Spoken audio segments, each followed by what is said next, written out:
and then I was an assistant entertainment prefect as well. So a jack of all trade. Definitely. So when you played football, were you a striker, defender? I was a winger, a left winger. Okay. I started from school, like JSS Outside Academy, and in fact, GSTS picked me. One of the reasons why they picked me was because of the football. And from Form 1, I went straight into the team. And I was doing quite well, very active everywhere. And then one of the sixth matches, you know, when you do the match pass and everything, I wasn't feeling too well. I was not myself. And I'm the bubbly type, you know, those were, so we knew something was wrong. And one of the times that you got to take salutes and then go to the higher ranking person, and then bang, that was it. I kind of passed out. Wow. So normally during sixth match, a lot of people pass out. So you would think that, okay, standing in the sun, dehydrating, they'll pass out. But it was actually terrible. They took me to Ifeankwanta Hospital, and it was quite serious. They wanted to admit me that night, but I didn't want to stay at the hospital, so they injected me here and there, both. I mean, I couldn't even walk.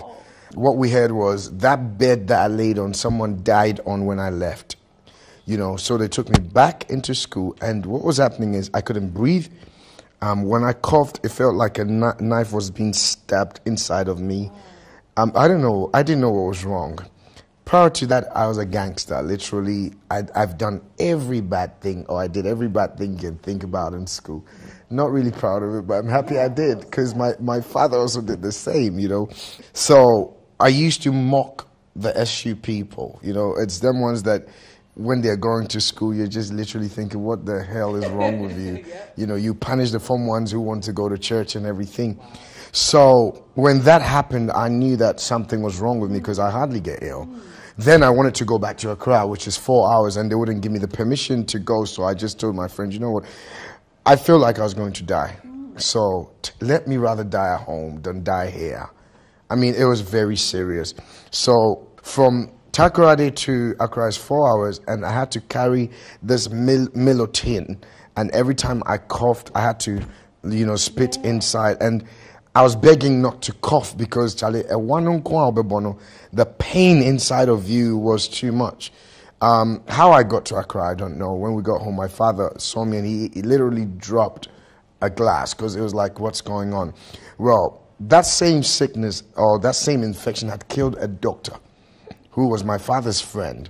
So mom came, and we rushed me to hospital, and the doctor was like, I didn't know. 4 hours and go in the next 4 hours. So what? You know, so I was admitted in the hospital, and that was when I felt, you know what, God, let me just do this. Spare my life.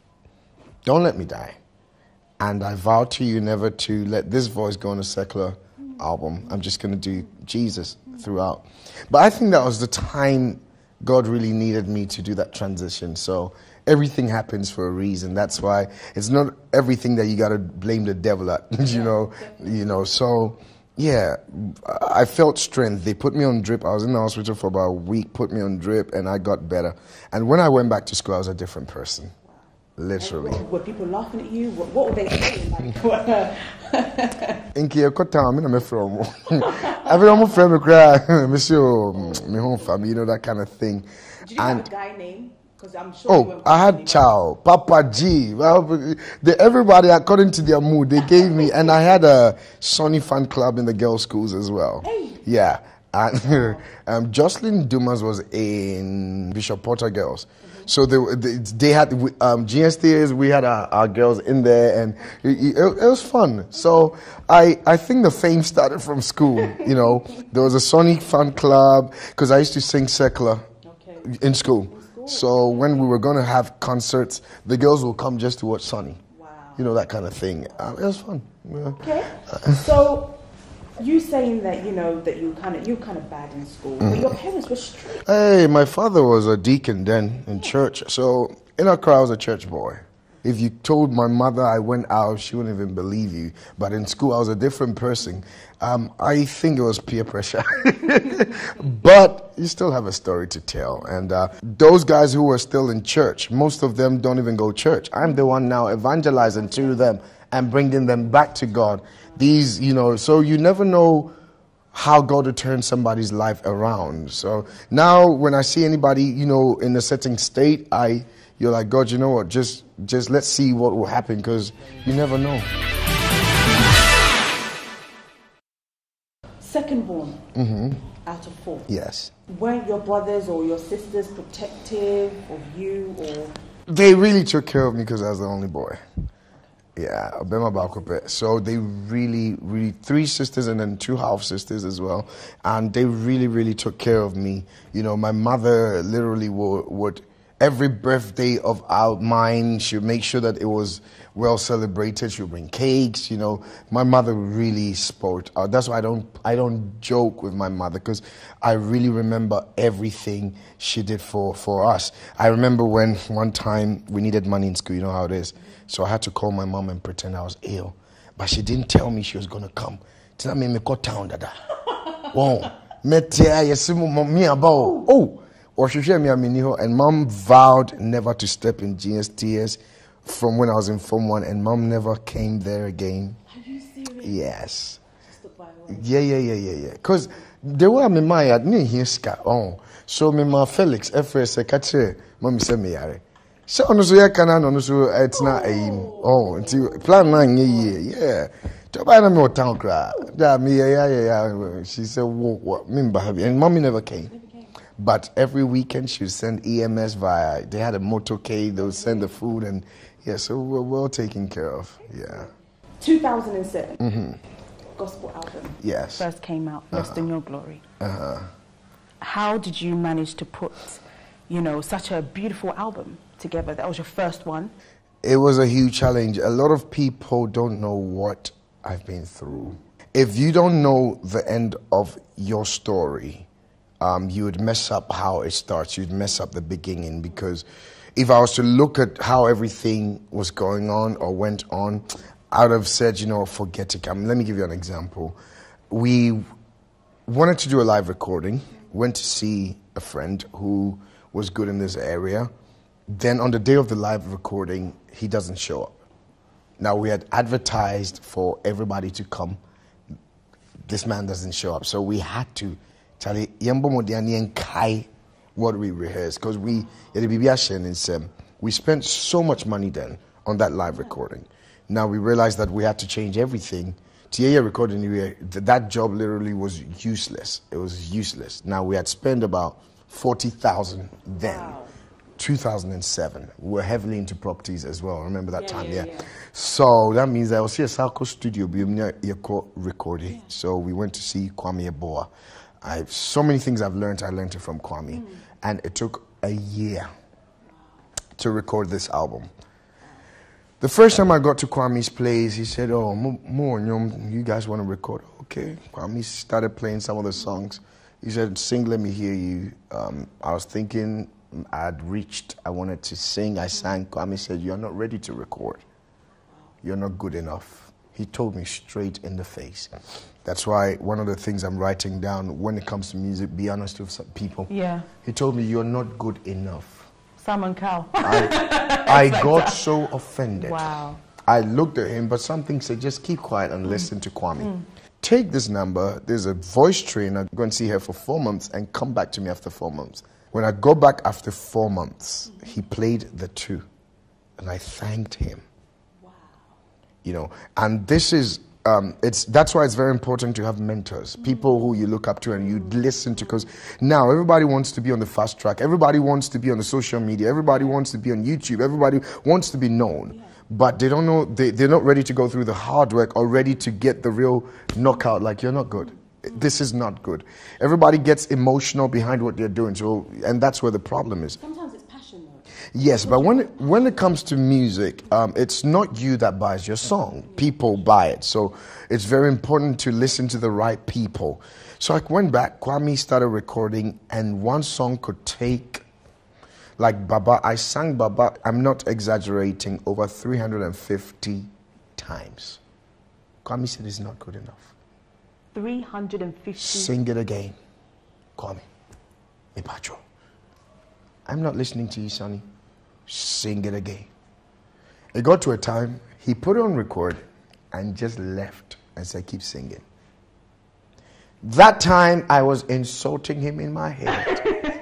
But this time, I want to say thank you, Kwame. Wow. I literally felt, Kwame, what's wrong with you? I didn't mean to you know. Yeah. But Kwame is one of the greatest mentors you can ever come across. Great music. And what really touched me with Baba is everything you hear was natural. One of the times it was raining heavily and Kwame said, hold on, fixed his mic, opened his window, pulled the microphone out, and that was what captured the rain. The rain? Yes. Yeah, it was not an effect from the keyboard. It was, I was there. Kwame said, shh, don't move. And then he stretched the mic, and that rain, that sound you hear in Baba, it was natural. I saw Kwame's hand. Kwame played the whole thing, over 80 times. People were saying, I got to change it. And, you know, you're so desperate that you're like, Kwame, please, yambo we are. And it pays to wait. This is all I'm trying to tell people. It pays to wait. This song alone is what took me to limelight. Yeah. Now, 7 years after, you go anywhere, they just want you to see Baba. They'll fly you first class because they want to hear you sing that song that you suffered for. So it's been a great experience. That whole album took a year, but that was what shot me up to limelight. Having had to sing Baba 350 times, how important do you think vocal lessons is as a musician? It is extremely important. I mean, the Beyoncés and all these top artists who are at the top of their game always take vocal lessons, 3 times, 4 times a week. Yeah. That's how it is. If you want to be better, you have to keep training at it. Nobody can sit there and say, yeah, I'll keep doing it. You get rusty. And music keeps going. Different things keep coming. So you just have to be at the top of your game. And there's an amount of sacrifice you have to do. Yeah, so. Because I know you're very religious when it comes to live band. Everything has to be live. Yeah. You're not into recorded and singing over it. No, it's very important to take your career serious. Yeah. People can say or you say, but later on they'll say, I respect you for what you did. So sometimes when we are supposed to do certain events and they don't meet our requirement, management will cancel it.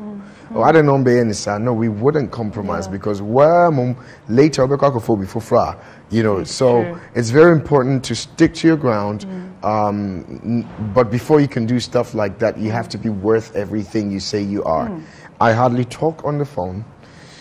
I hardly drink fizzy. I drink water a lot. My green tea and lemon. There's so many things I do. I don't eat too much dairy products, no milk. If I have a show, you won't get me talking. So I do a lot of texting, and I like my serene atmosphere. So you have to sacrifice. You have to, and it's worth it. Yeah. I'm glad you mentioned about, people might say, oh, Sonnie is too no, Sonnie's arrogant. How does that make you feel as a person? Because I know Sonnie, and I don't see that. Yeah. So what are people seeing that makes them feel that you're arrogant? Let me put it this way. The name Sonnie Badu is bigger than me. Okay, so, sometimes you've never seen somebody before, but you've heard the name, and you develop an image for that person, even though you've never seen them. And I think that's what it is sometimes. But it's a blessing in disguise because, put it this way, a lot of people I've met have fallen in love with me simply because they thought I was that and I'm not that, I'm like this. What you see is what you get. And the laughing, and I understand human beings. My job is to make people happy. So when my bodyguards, my security people are like, don't do it, I'm like, sit down. Hey, come, let's do a selfie. And that's what gives me joy. I live for the people. So nobody will like you in life. It's not everybody that has to love you or like you, but eventually you win people one by one, which I love. So or is it the fact that you won't scoop to a different level? you would have to. So maybe when you're saying no to something, they might be thinking, guy will cry or trying to hold it. The problem is when you say no to it, somebody will say yes, and that's what makes them think, say, guy will do your channel. But at the long run, they come back again wanting you because they respect what you stand for. And that's life. In everything, once you keep standing your grounds, knowing your principles and not compromising, even though at this instant they'll say, oh, they'll say, no, we still want this person. So go shop now, dear boy, that's how it is. How do you feel about media? Media, everybody needs the media to help them. I mean, in everything, they're negative and positive. Even with the batteries that work in the remote control, you need negative and positive. And sometimes negative news makes you go fast. So when people realize that it wasn't true, they now say, oh, yeah. But it comes with the job. Once you're at the forefront, the media would also help you positively or negatively.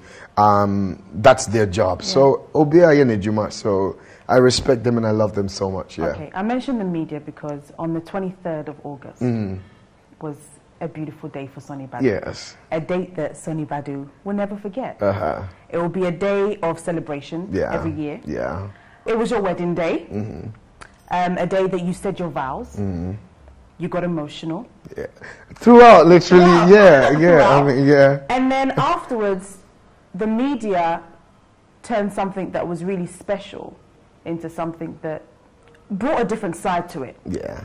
You know, saying that Sonnie Badu was dancing to hip life and that kind of stuff. And so, as a gospel musician, are you not supposed to dance to what I wouldn't want to go. Is this something? I wouldn't want to go into that because it would pick up other stories. Okay. But you were there. You saw everything that happened. Yeah. But I think the media was not happy with me because they were caught off guard. Nobody knew that was going to happen. There was going to be a wedding. I mean, all they heard was a date. Even that nobody confirmed. And they had never seen my wife before. And on that day when she was coming, everybody was looking like, who is this girl? You know, Obiang wanted that. And that was the surprise. So I think it was let's get you back and see how it goes. And, well, they did their job. But the good thing is we know the truth. We know what happened. And from the management point of view, try not to, you know, answer too much so they don't, because you see, I'm a customer. It will be twisted. Someone will find a different meaning to it, and it will be on the social media. But it's a day I'd never forget. It's a day I'm grateful to God for. Everything that happened, I'm so grateful to God for. A day that I would honor everybody that showed up. You know, I never saw it coming. And because Sonnie, it must have been difficult.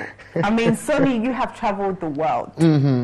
How did you manage to find the one? I'm writing a book on that.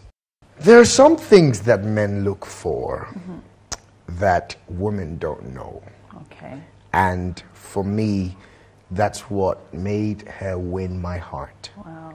Every man who starts life wants to work hard. And the worst thing you need in your life is to get a woman who will drain you out. A woman who is so vague. She wants this, she wants that. And when I met my wife, I was looking out for certain things. First of all, she reminded me of my mother.